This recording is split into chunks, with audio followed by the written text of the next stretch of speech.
the lane swaps did happen in game number 2. We'll see how that plays out this time around. Everyone looks to be starting with defensive lines. Yep, nobody going for those 5-man invades to make sure that you can actually get vision. Special though? Nope. He's going to be tagged for that. He gets a ward in the bush, but he's going to eat some damage. Oh, Trance. Couldn't get the 3rd auto attack, but he did get 2. Nope, but that's going to prompt Kez to move up and get a ward on the other side so that Shrimp isn't just completely safe to stand there. Looking at some of the masteries, though, that I'm seeing, Alex Each, he has 5% lifesteal and 2% vamp, so it looks like he didn't go for Warlord's Bloodlust. He went for Doran's Blade plus the offensive tree mastery, and then he has percent penetration. So it looks like it's going to be fervor here for Alex from what I'm seeing from his stats, as opposed to the Thunderlords in the mid lane. Yeah. No magic pen. Yep. And then we see Trance has Strength of Ages, and Special looks like he doesn't have Strength or Bond. So curious to see what Special is taken. The 2 teams are going to lane swap, but it is spotted out by Apex. Yep. Small Bramblebacks are going to be secured. You got to keep vision of it, though. There it is, finally going to pick it up. OQ actually takes a lot of punishment from the red buff. So let's see. How many creeps are missed, actually? Oh, yeah, oh boy. Buying a lot of time here. I don't know. I think OQ actually. Forward. I think OQ gets those 2 that just died there. He was really close. But I don't know if it's going to be enough to actually make up for it. We'll see. Yeah, the textbook invade from TDK. We've seen them do it in game 2, and it happens again in game 3. But Apex seem to be getting the better of the situation. There's level 2 picked up. Special was just tagged by the Winter's Bite, but they're pretty close as well. Keen finds some good damage on Alex. Curious what Alex will do in terms of leveling order as the game progresses. Most of the time, you do see Quins go Q into E, but when I was looking at Nuke Duck playing it mid, he would max W second for the movement speed because it helps you chase people down during the combination. You get that initial auto attack, you were able to actually get back in range to use the vault and then chase down again. You can also use your attack speed, so able to get some base stats out of that as opposed to lower cooldown and slightly more damage on the vault, which is mainly ratio. Yeah, for utility and for landing that barrier proc. Shrimp, he's going to see Kez over the wall. Blue buff seems to be the target. No smite for either of them. Flash used. Kez has got nowhere to go. This could be first blood. The auto attack is picked up. Keen gets it. That's first blood. Now Alex is in a bad spot to be. Chris just used his hook. Looks like Alex is going to get out. And it is actually Warlord's Bloodlust for Alex, and that was weird for Kez to be up that far. Just the immediate collapse there. And you can see Keen has that blue buff. Oh, transferred over to him. So that's not even his own blue buff on his side of the map. So he'll actually be very happy picking up multiple blue buffs this game very early on with minimal pressure on him. And you're seeing here in the top side of the map where Police and Special are, OQ has pressure on him for one of the first times in Challenger. We've been talking about how Police has actually been going toe-to-toe with him in CS. Is the laning phase hasn't been going OQ's way, it's been going Police's way more often than not. It's just that mid-game where OQ just seems to shine. ESC Ember's old AD carry, looking for that confirmation that he is championship material. Yeah, looking to see if he can actually qualify for professional league here. Shrimp, though, might be able to get on the flares. Chris gets hooked and knocked up. He's got his flash available, but he's chunked so low. Oh, and gets out. Red buff is going to burn away for a little bit more on top of it. Shrimp be able to farm Krugs, track the Maokai, though. Just a little bit. Shrimp doesn't have a flash of his own, though. Oh, stops the back. Once again, just being a nuisance. Yeah. And this is what we saw from Shrimp in game number 1, that he was such a nuisance, not only in the lanes, but also in the jungle, invading, getting wards, trying to prevent Kez from getting off the ground. It's hard to keep him getting off the ground. He is tied in CS, and Italy was countered.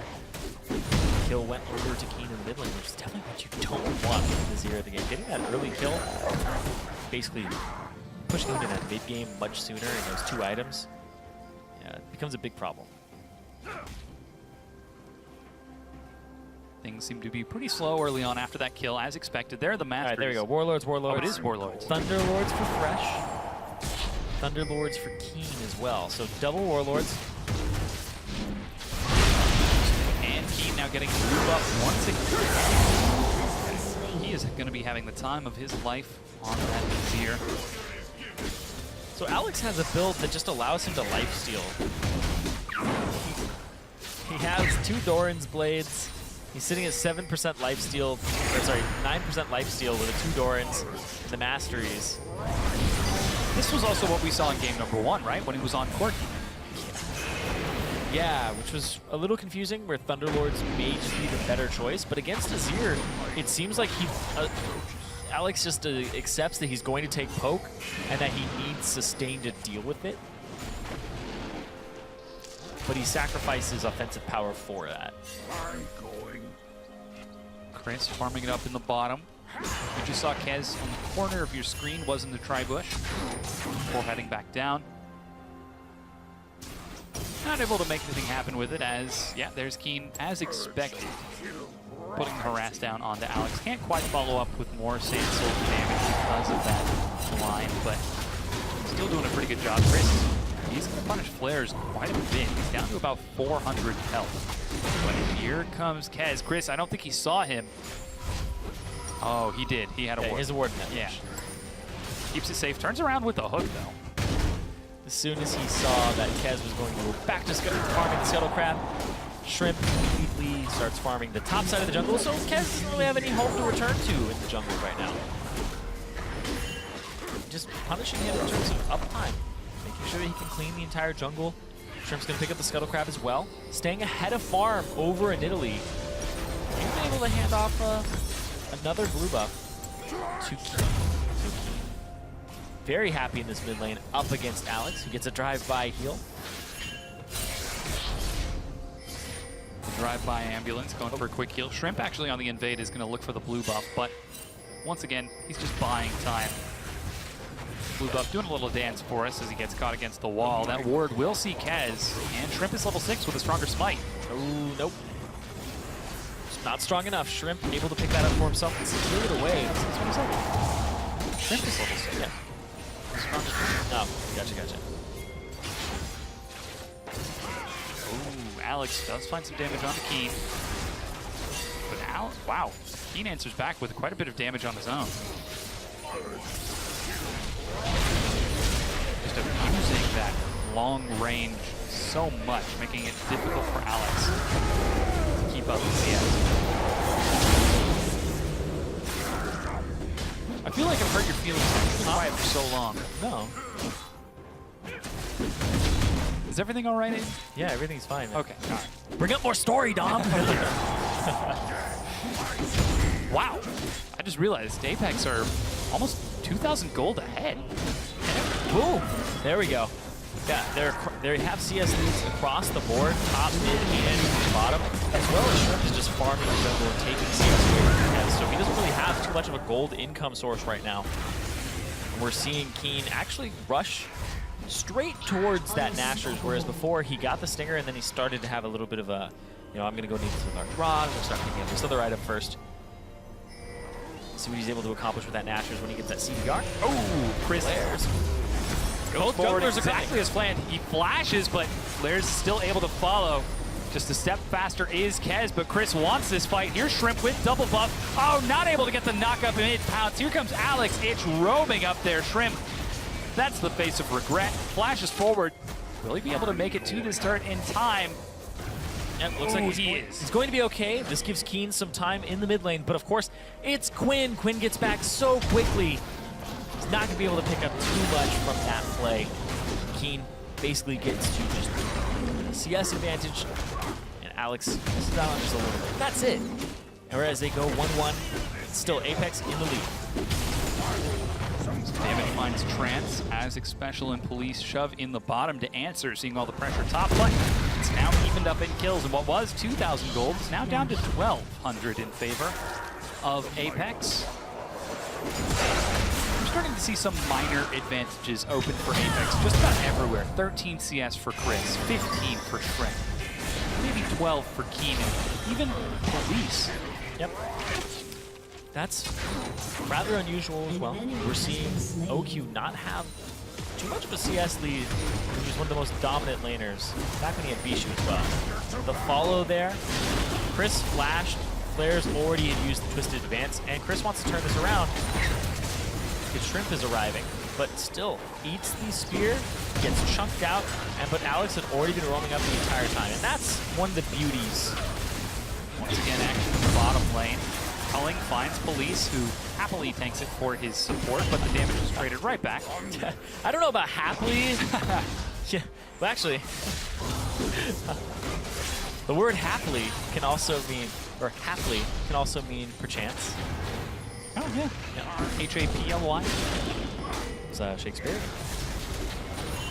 Oh, this is happily a gank. I'm pretty sure it's an actual gank. There's no chance about it. Chris running for the hills, but that hills have a turret. Flares looks like he follows them through, takes just a few too many turret hits. It's the sequel to The Hills Have Eyes. The Hills Have Turrets. All over. And of course, Callista, another reason that she's kind of banned is you never get to really smite steal contest it. But I guess Shrimp does get it at the 75 mark with his own. Just auto attack. Needed one more auto, but yep. Wasn't able to secure it as Chris will farm it up. Oh, he got all of those. Yeah. Hashtag not post mechanics? Yeah, I know. Question mark at the end of it? All right, so that's Dragon 1 for Apex, and recall terminated. Bottom tier 1 did go down in the meanwhile. There's Alex. Yeah, and they're now looking to dive this Nautilus. He doesn't stand too much of a chance, but Flares takes a few too many turret hits. Here comes Shrimp.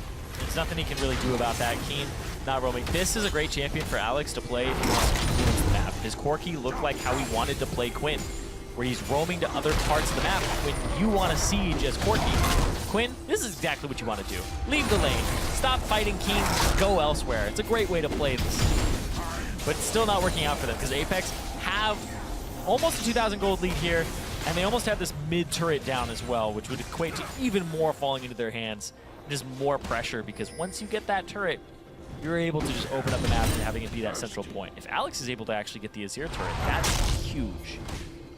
But it's going to take him a long time to do that. Flares walks up, he's tanking. This could have been Chris dying, and then Flares Twisted advances to drop the aggro, and that's why he doesn't die there. Takes that one extra shot. Very minor mechanical play, working out for TDK, netting them that kill. 2 now onto Chris, as he's been not having the best time in the top lane as the CS is back up in favor of, well, still Chris. Flares is right there. There he goes. Now Chris is going to continue pushing forward. Alex trying to defend his mid lane, but here come 3 members of Apex. Huge damage that Keen has done. Oh, will go down, but Keen's too far forward. Oh no, he goes too far, gets away from the lantern and knocked up. He's still alive though, somehow. Finally, he's gonna end up going down, but Police managed to kill Alex on the side. OQ joins the fight and gets knocked up. They've managed to kill Police, and now they're continuing to check this out. OQ running for his life, and he's gonna be chased and caught by Xpecial on the side. Another kill for Shrimp, and Apex turn it around. Immediately getting onto Keen. That was the big turning point there. The way that fight started off was awful for Apex, and TDK, they get it turned around on them because they can't kill Keen. They don't take him down fast enough. And now it's going to be Rift Herald and Flares. Is he going to check this? There's still a decent amount of embers there. Oh, he's going to try. Oh, Shrimp gets it. There's a teleport now coming in from Alex. Chris is looking for it, finds the lantern while Shrimp tunnels to safety. Wow, nice interrupt there from Shrimp. Ray Seeker. Also the lantern special. We haven't seen Fresh in a while. Braum, Alex are back and forth. Some Janna over in there. Soraka, if your name is Immortals. Adrian in particular. Right here, Keen. Flashing away from the lantern. He's knocked up. Kez gets knocked back. Wow, okay. Yeah, he's like right in the thick of it. And he just doesn't get taken down. I had to watch that in like super slow motion to figure out why he wasn't dying in those last few hits. It just looked like tiny knock-up, and then afterwards it was the Callista ulti to knock back Kez from stopping stopping the execute. Oki on the side as well. Here comes Alex in the top lane. There's a Malphite who have gang pressure, and he's going to look for it. But no. Six special. There's Prep using the Void Rush to catch up with the minions. Brings the Rift Herald buff with him. This is quite interesting because Apex are up 4,000 gold despite Alex's pressure on this map. But he's up against this Azir, and he's doing a great job. You can see there, 1,200 gold advantage for Keen and 1,100 for Police. The two big carries for TDK are way behind in gold. And in the jungle too, 1,100 for Shrimp. Shrimp going super deep on the flares to stall out the minion wave. He succeeds, buys enough time for Police to take the top tier 1. Chris is still defending in that bottom, though. If they could get someone down there to hold it, that would be humongous. But looks like they seem to be content to just let him defend it. As Keen's looking now to get into the jungle of TDK. And they could be going for the tier 2. Yeah, it just looks like they're going to rotate to it. They have turret taking ability here.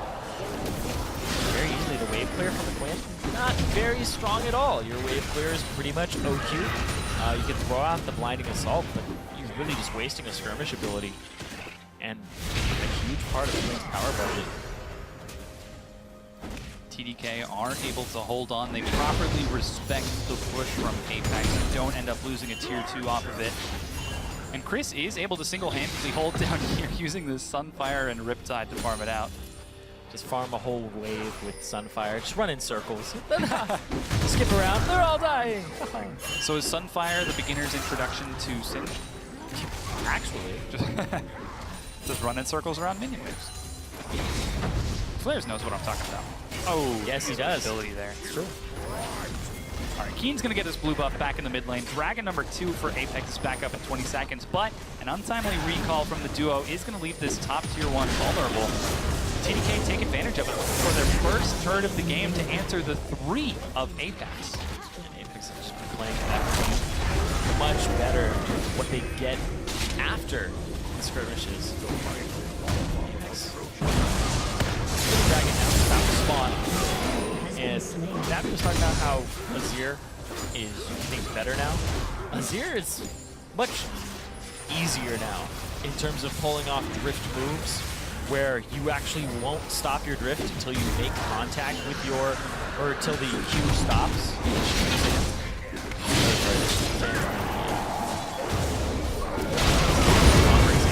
Lots of sands. So that when the Conquering Sand stops, that's when Shifting Sands is allowed to stop. So you can actually go over 2 walls like you were saying before. And you also cut tight corners. It's really nice. Some very styling moves to Keen. We've seen him do a couple so far as he looks to be very proficient on the champion. Yeah, no idea how he didn't die. And it will forever be a mystery until you rewatch that replay. Oh, Exactly. Forever until after the series. Or maybe I just want to watch it again, I'll forget. And then it will be forever. The world may never know. We'll put it in that for you. I will.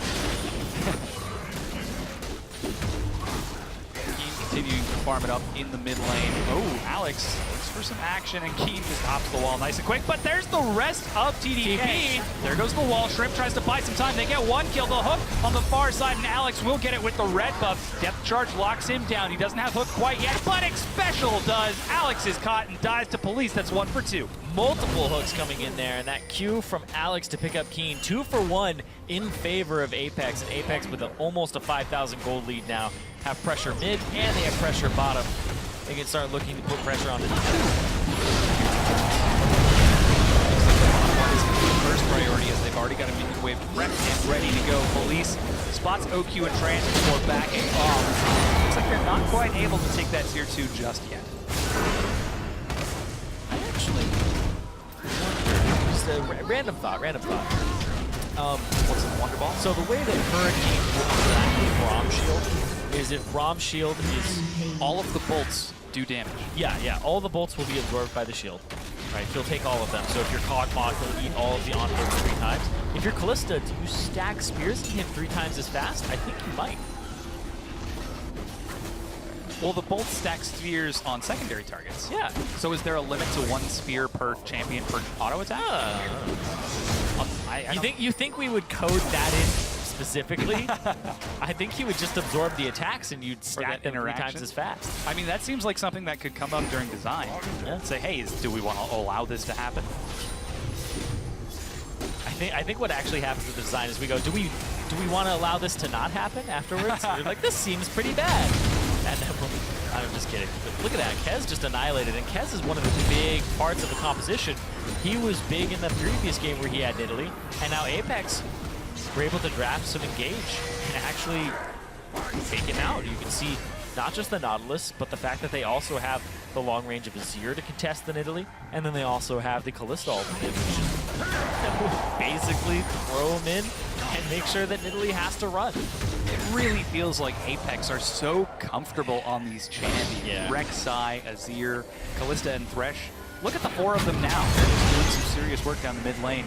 Zoning TDK away. I also think it's impossible to be uncomfortable on Nautilus. The only thing you'd be uncomfortable with is doing so much damage while being like, this doesn't go fair. This is uncomfortable because I feel like I'm breaking rules. All right, the bottom tier 2, top tier 2 is now taking pressure.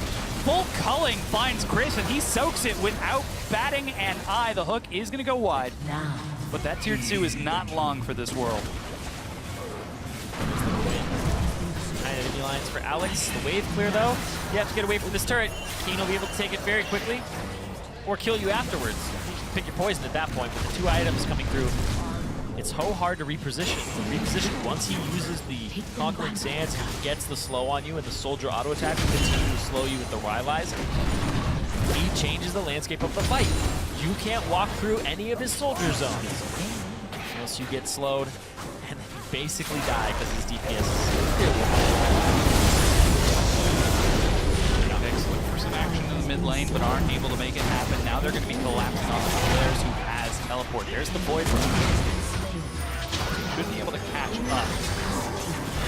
Shrimp doesn't have any hard CC, so couldn't interrupt it. Here comes Chris. If they could try to collapse on the flares, they might look to convert this into a kill. There goes the teleport. It's Alex joining the fight now. He's turning it around. There goes some damage, but Chris and Shrimp are so tanky. Alex is barely doing a thing. There's a depth charge. He finds the hook by threading the needle. Alex is caught and chunked to half, and Shrimp is continuing to fight forward with the rest of them. Glacial Fissure doesn't do anything but disengage. And TDK were able to get around and actually get there a little bit earlier than Apex. Push forward. Apex had to retreat. TDK would retreat most of the time. I didn't know if they would be able to, based on the position on the map. It looked like the police was way further ahead. He used his ultimate to try and engage and follow up the engage there. So Kalista ulti on. Dragon's up in 30 seconds. This is number 3 for Apex. Securing it early could mean as soon as a 36-minute Dragon 5. This is the first time we've seen them get this many Dragons in this series, as TDK have had dominant control over the past few. Blue buff is being secured, but Alex is on the other side of the map with no teleport. So TDK, they have a little bit of control over the left side, over the Baron. You can't really go for Dragon right now if you're Apex. That bottom turret is going to need somebody to answer Chris. So Flair's most likely to walk down there. TP on both top laners, and Alex is just shoving top. He doesn't have his TP either, so now they're just going to sacrifice this Dragon to Keen and Shrimp. Just 2 mana could be Azir. Yep. Yeah, this is no problem. Dragon number 3, Flares is going to match Chris in that bottom lane. Doesn't look like we've got an assist. OQ and Trance along with Kez. Chris might have overstayed his welcome. There are a lot of slows him out, guys. Ooh, Alex gets away.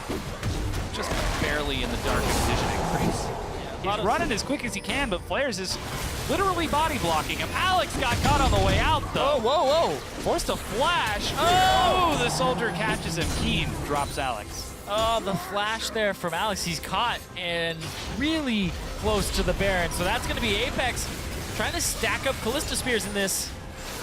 Doing a good job so far. Culling is going to find a special.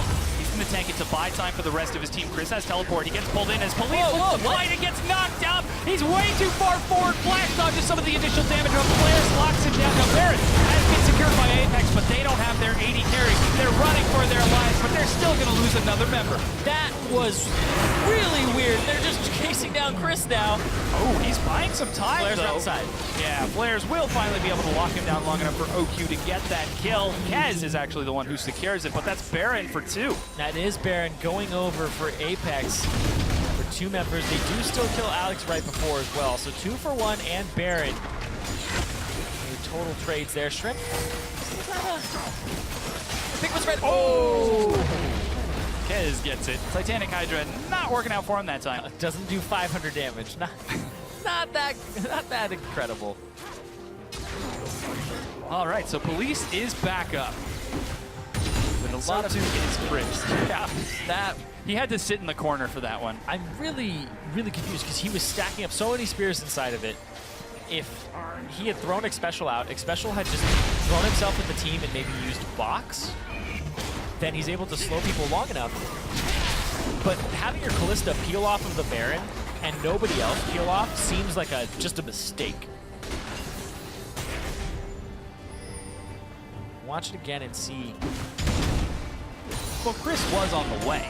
He just happened to be 3 vital but then seconds. everybody else sits in the pit right here, right? Special zoning, and then, okay, well, I guess we're going into everybody. And there's Chris as Xpecial dies. Yeah, if Kez had actually landed that spear, then Police would have died much faster. They would have been able to actually focus Xpecial, and that would have been 2 kills there. And possibly more pressure on the Baron, so it's hard to call how that would have gone if that spear had landed, but Kez missed the spear on the knocked up target. They still get 2 kills for it. Yeah, that just seemed like too many resources, too many important resources at a time where they were needed. I definitely think Callista should stay on Baron at that point. Maybe if you're going to throw anybody, just throw Xpecial in. He can throw down the box and buy time. But being able to rend would have gone down much faster, and you would have lost only 1 person. Yeah, Baron's still up for about 75 seconds. Chris leads the charge with his team. Apex take down the 2. Yeah, I said their wave clear sucked more on TDK's side. Still true now. Yes, it didn't get any better. No static shift for Oki. He's basically just throwing out random abilities that he has. Culling whenever he can, clear a wave. But Alex is very difficult for a wave. You have to run right up there. And then he lines just down and that's weird. It works in a solo scenario, but not when he's used against. Blue buff once again going back over to Keen. As everyone resets after that Baron buff. Looks like it is still up for... Nope, has fallen off. And now that's Dragon number 4 for Apex in 2 minutes. They've had momentum for most of this game. As Shrimp looks to steal away this red. Oh no! Oh! Missed it by that much. Yeah, not quite. Not quite.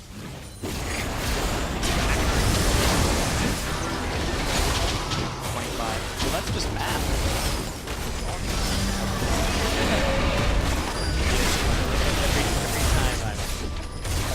Every time I would, and the math log.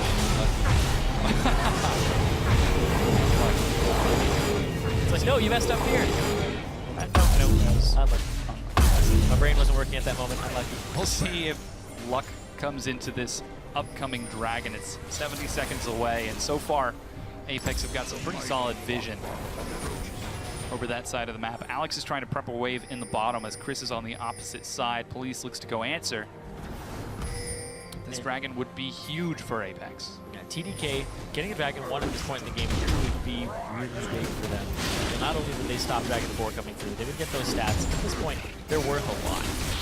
See, Lord Dominance regards for Alex, so he won't have as hard of a time with Shrimp and Chris. And now he's going to actually try to duel Chris. This actually can go in Quinn's favor. Chris takes some damage, but follows himself to safety with a quick dredge line. Alex inching forward on the minimap. He actually stopped the recall for Chris. He's not going to be at full health unless he recalls now and teleports in. There he goes. Makes it to the tier 2. An ally has been slain. But they might give up this tier 1 as TDK are shoving forward. Yeah, it just looks like Apex are trying to bait. See what happens. Hook comes out. Chris TP in the middle of the lane. Oh, he's coming to flank from the far side. Flares looks to be the target. They're calling their shots and they put them down. That's one member going down and the hook finds Trance. OQ doesn't get away. Ken's the one who eats it as Apex charge forward relentlessly. That's another kill. As Police is going to drop Kez. Trance on the far side will go down. That's a double kill for Police. And they just can't get through the tanks here on TDK's side, so Apex are able to just roll through them. 3 for 0, and now they're just going to push down the base. 31 minutes in, they don't even need Dragon 4 at this point. Oh, Chris needs to break turret aggro. He's taking so much damage, but I guess it's not going to count in the end as the inhibitor turret goes down, and the inhibitor is 5 feet 2 for another 20 seconds. They've got one minion wave. This is a greedy finish, but if Apex can do it, it'll put them back in the lead. Here comes Alex. He's trying to do some damage. The minions have been cleared, but they're trying to burn through the health of this last Nexus turret. 5 seconds left on flares, but the turret has gone down. Alex can't do enough as he pulls it back in with the Azir slide. There it goes. They're on the Nexus. 5v1 as Flares is back up, but the Nexus goes down, and Apex are back in the lead. And Apex, with a composition that has more durability and more damage, take game 3. TDK, little glimpses of hope there, but you could see, even though sometimes they would be getting these kills, getting these skirmishes, they were still down in gold the entire time due to macro play. So Apex taking the win there. And they're one game away from getting that first round spot, or I guess first place spot, and winning Challenger. And to follow up on that, the promo spot. Yeah. Again, Where if you win around, that game, yeah. you have 2 chances to get in. You have to win 1 best of 5, and then you're into the NA LCS, which would be huge for Apex. A lot of these players will be returning for Police. It will be justification. This is very important for them to take this win, and now they've got the momentum back in their favor. Now they're back in the driver's seat, just like they were in the semis. Yeah, and speaking about Police, he has been having really just a great day. He's been going toe-to-toe with OQ. He hasn't been getting rolled over or crushed by him. And OQ was an LCK AD carry player with a lot of hype around him. He came over here, there was a lot of hype around TDK, and people really wanted to see what he was made of. Well, Police is making a case for himself. He does have some moments where you're like, maybe he could be a little more aggressive, maybe he shouldn't be as aggressive, but giving Callista over just seems like a mistake on top of a mistake. You ended up banning Schwunder,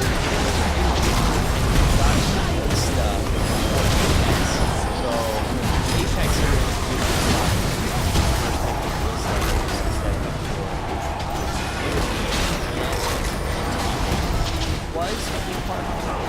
We've heard over and over again how Keen and Police are the 2 primary carries for this team. If these guys can do damage and not die in fights, then Apex are probably going to have a pretty good time. So the fact that we're able to see Keen getting back onto Azir, incredibly high damage, pretty high utility, Callista on that mobility and damage as well. What's funny is we talk about all these damage dealers. The highest damage dealer for TDK was Maokai, and the highest damage dealer for Apex was Rek'Sai. There it is. Well, for a deeper dive into Apex's second win, let's send it over to Dash & Co. on the analyst desk.